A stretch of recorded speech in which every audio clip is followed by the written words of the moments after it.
राधा स्वामी दयाल की दया, राधा स्वामी सहाय, राधा स्वामी। प्यारे सत्संगी भाइयों बहनों, हुजूर महाराज जी ने संगत पर अपार दया करते हुए अपने सत्संगों से चयनित इन साखियों का संकलन पुस्तक के रूप में तैयार करवाया है। आशा है कि आध्यात्म प्रेमी इसे पढ़कर सुनकर लाभान्वित होंगे। सो किस तरह फरमाते हैं महाराज जी, सुनिए। 7वां प्रकरण, विवेक की उदाहरण पार्थ कहानी। कहते हैं कि एक मछली बेचने वाली स्त्री किसी मुसलमान राजा के महल के नीचे से जा रही थी। उसकी टोकरी में कई बड़ी और सुंदर मछलियां थी। रानी ने कोठे से देखा, उसको महल में बुलाया और मछली देखकर प्रसन्न हुई और एक सुंदर अच्छी सी मछली खरीदी। उसका जो कुछ मूल्य था स्त्री को दे दिया। मछली विशेष प्रकार की थी। रानी को आश्चर्य हुआ, पूछा, ये मछली नर है या मादा? स्त्री ने जोर से हंसकर उत्तर दिया कि महारानी, ये नर मछली है, और टोकरी उठाकर वहां से चल दी। रानी को उसकी हंसी अच्छी नहीं लगी। चूंकि वह क्रोध में थी, न हंसने का कारण पूछ सकी और न ही उसे रोक सकी। मछली वाली पता नहीं कहाँ चली गई।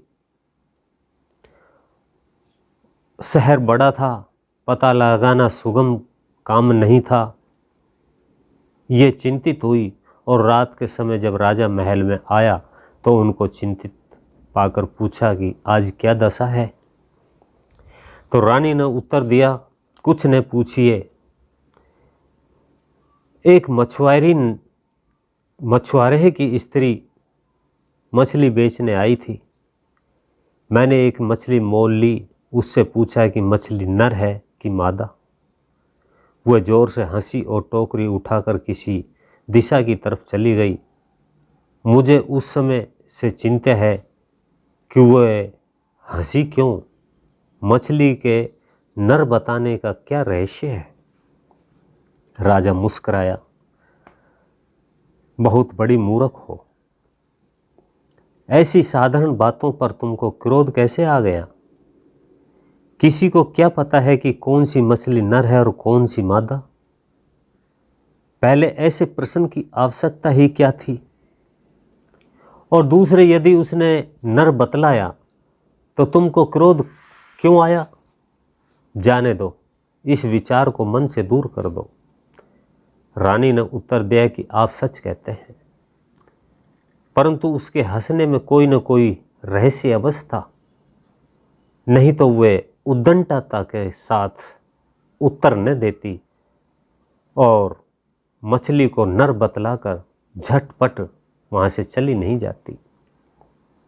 चाहे जो कुछ हो जाए, मैं इस रहस्य को जानना चाहती हूं।